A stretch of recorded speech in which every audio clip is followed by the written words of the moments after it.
Ford is making a bold move by investing in a $4.5 billion battery materials plant in Indonesia together with a Chinese mining group, aiming to incorporate China into its electric vehicle supply chain despite potential challenges in Washington. Joining forces with China's Huayu Cobalt and Brazilian miner Vale, Ford plans to establish the Pomela facility, which will be instrumental in providing the necessary nickel for the production of 2 million electric vehicles annually. This strategic investment follows Ford's recent decision to license technology from China's CATL, the world's largest battery maker, which drew criticism from some U.S. lawmakers.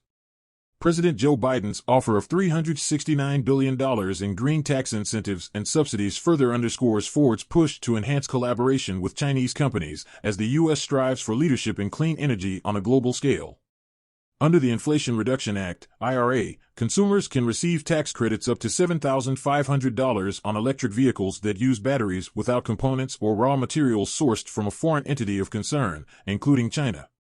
The U.S. Treasury is expected to clarify eligibility requirements for consumer tax credits on EVs, which are granted based on the sourcing of raw materials or components from the U.S. or free trade partner countries.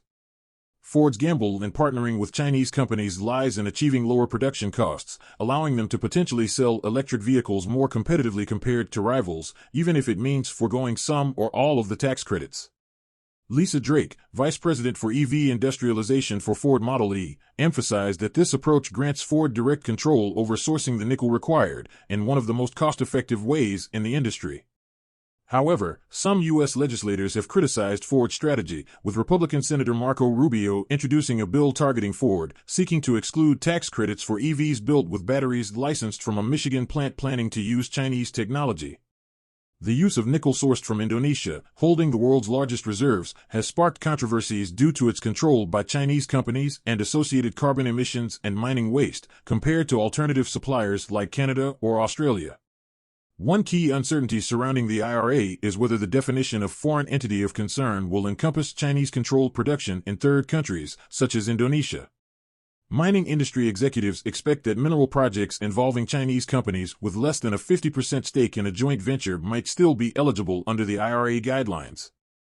The Indonesian government has been actively encouraging more investments from U.S. and European businesses in its nickel industry, considering it essential for supplying commodities required in EV production. I would appreciate it if you would subscribe.